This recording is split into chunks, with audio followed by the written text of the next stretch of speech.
Bienvenido al podcast de Cher de Calá. Este episodio está siendo grabado completamente en vivo desde la clase de la maestra Tera Sundrikor.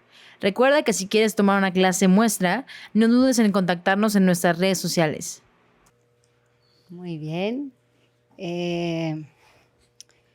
Vamos a platicar hoy acerca de un mecanismo de la mente que se llama el ego.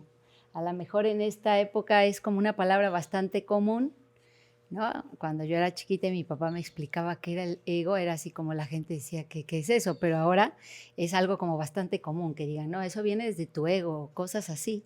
Entonces vamos a entender bien qué es eso del ego, pues para poder después trabajar también con eso. Entonces, el ego es un mecanismo de la mente que crea una identidad. También importante aclarar, porque a veces se habla del ego como si fuese así el enemigo a vencer, en un punto sí, en un aspecto, pero en otro, el ego es importantísimo para que tú puedas tener esta experiencia humana, porque cuando tú te despiertas, estás durmiendo, te despiertas y lo primero que dices es, ¿dónde estoy? ¿Cómo me llamo? ¿No? Así como que te ubicas, estoy de vacaciones, con razón, ¿no? O me tomé una siesta, o me estoy despertando, es la mañana. O sea, luego tu mente te ubica en tiempo, espacio y todo. Entonces es importante ese mecanismo de la mente llamado el ego. Este ego se empieza a formar cuando tú naces, porque cuando tú estabas en el vientre de tu mamá, tú estabas teniendo la experiencia del más alto yoga. Esa es tu experiencia máxima con el yoga. Para empezar, hiciste todas las posturas básicas ahí adentro, pero además tú estabas en el amor incondicional, estabas en un ambiente cálido, cómodo, te sentías bien, seguro, protegido, y era como el amor más grande en el que tú pudieras sentirte unido. Yoga, recuerda que significa unión. Bueno, ahí estabas completamente unido a tu mamá. Entonces, tú naces y por eso el bebé pequeño sigue pensando o sintiendo que él y su mamá son la misma persona. Esto los psicólogos lo explican bien, por eso es tan importante y lo recomendamos mucho Kundalini Yoga, que cuando una mamá tiene un bebé, estés lo más cerca de él, el más tiempo que pueda, hasta que el bebé pueda empezar a crear esa identidad que ya le hace saber que es un individuo diferente a mamá. Entonces, tú naces y te ponen un nombre, te dan, o sea, te empiezan a enrolar con tu género. Desde que estás ahí en el hospital, ya te pusieron ropa azul si eras niño, rosada si eras niña, te pegan el moño si eres niña, con diurex, no tienes ni pelo, pero ya tu familia te quiere meter en una identidad, ¿no? En una etiqueta. Y pues todos te empiezan a llamar de un modo. Por eso hoy día le dices a alguien quién eres y te dice fulanito, que no eres eso, ¿verdad? Ese es tu nombre, pero no eres realmente eso. Pero bueno, ya te empiezas a dar cuenta que tú eres fulanito, ¿no? Y entonces te identificas con ese nombre, después vas siendo consciente de la edad que tienes, de la familia en la que estás, más grande, eres consciente del nivel social, económico de tu familia, y eso también te da una identidad. Es una identidad falsa, decimos, en el sentido de que no eres realmente eso tú. Lo que tú eres es eso que ya estaba antes de que tú encarnaras en este cuerpo, y es eso que va a seguir cuando tú dejes ese cuerpo, este cuerpo. Entonces tú tienes esa identidad, ¿verdad? Esa identidad que te da un lugar en el mundo, ¿no? Soy fulanita de tal lugar, de tantos años, con tal ocupación, licenciatura, y ahí te asocias con eso. Tú vienes aquí a la clase y entonces tú oyes, yo no era eso, no era solamente eso. Eso me sirve para ir a través de la vida, pero yo soy más allá de eso, ¿verdad? Por eso el mayor enojo que tenemos nosotros justo es en el momento de nacer. Los psicólogos dicen que es el más grande enojo que te pudo haber ocurrido, porque te sacan de ese yoga perfecto a un lugar hostil donde hace frío, calor, donde te pica y ni puedes decir me pica o te duele y no puedes decir me duele, no puedes hablar, tienes hambre, solo puedes gritar. Y buscamos toda nuestra vida, anhelamos con todo nuestro corazón volver a encontrar esa unión. Por eso buscamos muchas relaciones en nuestra vida. Buscamos el novio, la novia, porque andamos tras esa experiencia que difícilmente se va a dar de esa misma manera, porque dado esas identidades que tenemos, el amor es bastante condicionado. Nosotros buscamos esa experiencia en una pareja, pero esa pareja, si tú haces lo que a su ego le gusta que hagas, pues va a estar bien contigo. Pero si te sales tantito de ahí, ya no te va a querer y te vas a sentir muy desilusionado o desilusionada por eso. Y entonces vamos ahí tras una relación y otra anhelando eso, cuando tendríamos ya que entender que ese estado absoluto de yoga solo lo puedes volver a experimentar a través de ti mismo, la unión de ti contigo, al darte cuenta quién eres en realidad y relacionarte con eso. Por eso hace ratito te digo, este es el momentito en que estás contigo. Aprovéchalo, disfrútalo, porque el resto del tiempo estás afuera. ¿Qué necesita mi mamá? ¿Qué necesita mi hermano, mi papá, mi trabajo, mi jefe, mis cosas? Y casi siempre es fuera. Entonces, importante relacionarte contigo para que algún día puedas llegar a tener esa experiencia que tuviste en el vientre de tu mamá, que es eterna, porque además, por muy bien que te vaya en tu relación, te vas a separar de esa persona si estás consciente de eso, tarde o temprano. Por eso hay que crear mucho desapego, porque se va a ir. ¿Y cómo te vas a quedar? Entre más apegado estés, más difícil es la separación. El yoga más alto es contigo, porque tú pues te vas contigo, ¿no? Y entonces ahí sigues en la eternidad unidos. Eso de y juntos para siempre, pues no es cierto. Cuando es con otra persona, es cuando lo logras contigo, ¿no? Ahora sí, ya te conocí, preciosa identidad divina, eterna, que vives dentro de mí, y siempre quiero estar contigo, relacionarme contigo y tener esta experiencia de Waje Guru, que es así como el éxtasis de la sabiduría indescriptible, cuando tú descubres que todo eso que andas anhelando buscar afuera ya estaba contigo. Entonces, importante esta parte. Tenemos entonces ese ego, y te decía, de niño tú piensas que tú y tu mamá son la misma persona, después como ahí de los 3 años ya te das cuenta que tu mamá era otra persona, aparece la figura de papá también, que te enseña el mundo, pero tú son tus héroes, o sea, al final tú quieres ser como ellos, inconscientemente, pero tú solamente conoces eso, estás en casa y son tus modelos a seguir y tú quieres ser así cuando seas grande.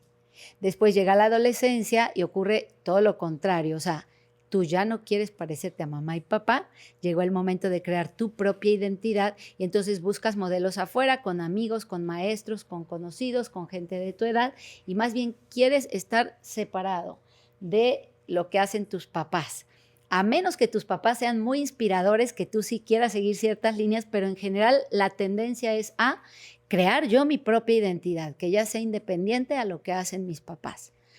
Por eso, en la adolescencia quizás es el momento más difícil en que una mamá le diga a su hijo, ven a hacer lo que yo estoy haciendo. El hijo muy probablemente le va a decir, no, gracias. Si lo que ya quiero es no parecerme tanto a ti. Y no hay que tomárselo a pecho ni mal, sino que ese es el momento, ese es el proceso, y entonces le damos el espacio al adolescente para que se vaya reconociendo a él mismo. Ya llegará el momento en el que, nuevamente, si tú das la inspiración, van a volver a tomar ciertas cosas tuyas. Pero en general ocurre así. Total, tardamos como 23 años ya en conformar una identidad, más o menos, y ahí lo que ocurre es que ya tienes cierta identidad, ya te reconoces como este ser humano que hace estas cosas y demás, y comienzas a relacionarte al exterior totalmente. Y te das cuenta que a veces ser de una forma con ciertas personas te funciona. Ser de otra forma con otras te funciona. Y entonces la tendencia es a usar como vestidos diferentes o disfraces distintos o máscaras o como le quieras llamar, pero a lo mejor tú mismo te has descubierto que eres una persona cuando estás con tus suegros o cuando estás con tu jefe o cuando estás con tus amigos o cuando estás con tu maestro o cuando estás así. Vas poniendo como tu lenguaje corporal, tus palabras son distintas muchas veces. Y eso en un punto está bien porque te acomoda bien y porque a lo mejor así como le hablas a tu cuate no le puedes hablar a tu jefe, pero también es muy sano ir llegando otra vez a quién eres tú, el auténtico, el real. En tus relaciones más cercanas, esos disfraces se van cayendo. Desaparecen, porque puedes sostenerlos por algún tiempo, pero no por un tiempo prolongado. Y entonces ese disfraz que tú tenías de tal o cual manera, después cuando te casas, quizás que ya vives de 100% con esa persona, ese disfraz lo sostienes un rato, un tiempo, pero después eventualmente sacas ya tu verdadera identidad, que no es la verdadera, porque si fuera esa serías amor incondicional, sino tu parte real para desenvolverte en la vida. Y entonces es cuando dicen que la luna de miel se acabó. Y muchas relaciones terminan ahí porque tenías una idea de alguien que ya en el día a día no se parece. Y entonces ahí muchas relaciones ya no funcionan muy bien. De hecho, quien te conoce bien puede darse cuenta cuando tú estás usando un disfraz con alguien más. Y hasta dices, te lo notan porque tú conoces muy bien a esa persona, ¿verdad? Entonces, te decía, al final del día usar tantos disfraces te cansa un poco, ¿verdad? Y te sientes como muy relajado con aquellas personas con las que puedes ser tú y que te aceptan tal cual como tú eres. Y que no te quieren cambiar, porque también en las parejas a veces ocurre que, mira, yo sí me quiero casar contigo, pero yo sí quisiera que tú fueras así, así, así, entonces no te querías casar conmigo, sino con una imagen que tú traes del hombre ideal. Entonces, algo muy honorable que podríamos hacer sería aceptar a la persona como es, el paquete completo. Si no te gusta, vaya a buscar a otro lado hasta que llegue alguno que sí llene más o menos sin que tú lo quieras cambiar todo el tiempo. Porque eso también imagina que estás con alguien que te quiere casi volver en alguien completamente diferente a ese que tú eres. Entonces no eras tú, quizás, ¿no? Entonces, bueno, nosotros en general ponemos muchas etiquetas a las personas. Los adultos lo primero que se preguntan en una conversación es, ¿a qué te dedicas? Y ya si te dicen, soy músico, te haces de una serie de ideas con respecto al que es músico. Si te dicen soy contador, te haces otras ideas. Si te dicen soy médico, haces tú tu juicio de lo que para ti es un doctor y ya sabes como, esta persona la va a ir bien económicamente, cosas así, ¿no? Si te dicen actriz, de repente, así como, qué cosa, ¿no? O sea, cada quien tenemos una serie de ideas con respecto a los roles. Y ya vamos viendo a las personas así. Ya no se diga cuando conoces y tienes enfrente a alguien que tiene una enfermedad terminal, tienes una actitud distinta. Si alguien está, no sé, con mucho sobrepeso, tienes otra actitud diferente. Si alguien tiene algún padecimiento visible, entonces cambia tu actitud, como que quieres ayudar. O sea, todo es un verdadero relajo solo porque nosotros estamos muy identificados con ese pequeño yo que le llamamos. En yoga, el pequeño yo es el yo físico, mental y emocional. O sea, tu mente, tu cuerpo y tu emoción es tu pequeño yo. Y tu yo con mayúsculas es tu alma, tu espíritu, tu esencia. Entonces, mientras nos sigamos enrolando tanto con el yo chiquito, que es el que se ofende, que es el que reclama cosas, que es el que no le gusta las cosas como son, que es el que quiere tener todo bajo control, etcétera, etcétera, va a ser difícil que como humanidad nos podamos relacionar bien. Algo que nos puede funcionar mucho es que cuando tú veas a la otra persona veas un alma. Es más, ni le preguntes a qué se dedica para que no empieces a hacer tus conjeturas, sino obsérvalo, míralo, permite mirar la belleza de Dios fluyendo a través de esa persona. Y entonces te vas a volver muy incluyente. Y eso es bien bonito. Y tú te das cuenta que a lo mejor hace 20 años eras de un modo, pero ahora eres mucho más incluyente, ahora ya cambiaste, ahora ya no pones las etiquetas, chale, no, ya vino aquel que no sé qué, o aquella que hace no sé, ya no, ya vino esa alma preciosa, divina, que está en su proceso y que yo lo único que puedo hacer en honor de su respeto y el mío es honrar lo que sea que quiera hacer. Y es así, cuando tú logras trabajar en eso, de verdad, te das una oportunidad a ti y le das una oportunidad al otro también. Y dejas de cargar tanto peso, porque si tú te presentas como fulanito de tal que tiene el doctorado en no sé qué y que soy empresario y dueño de no sé qué, entonces también eso, sostener eso cansa, ¿no? Por eso yo siempre te recuerdo, yo aquí te vengo a compartir una crilla, ¿verdad? Pero de eso a que yo sea un maestro espiritual, no, por favor. O sea, ese maestro espiritual eres tú, tu propio maestro, ¿verdad? Porque cada uno tiene la sabiduría para guiarse a sí mismos. Y cargar un paquete de un maestro espiritual, olvídate, o sea, te quedas ahí en la raya y te desgasta, porque y cuando no es así, cuando tú estás en tu propio proceso, equivocándote muchas veces también, sufriendo cosas elementales que a veces creías que ya habías trascendido y te vuelven a llegar a la vida y dices, no puede ser que otra vez estés sintiendo esto, ¿no? Y ahí vamos, poco a poco. Entonces, recuerda que siempre cuando el otro te dice ciertas cosas, recuerda que no eres tú, es el otro. Aquí me gusta poner un ejemplo muy simple que yo he visto en mi maestro de yoga, que usa turbante todo el tiempo, y a mí me ha tocado estar cerca cuando alguien de manera burlona le dice Calimán, cuando alguien le ha dicho terrorista, Bin Laden, con odio, y cuando me ha tocado que un niño caminando con su mamá le dijo, mira mamá, ahí va Dios.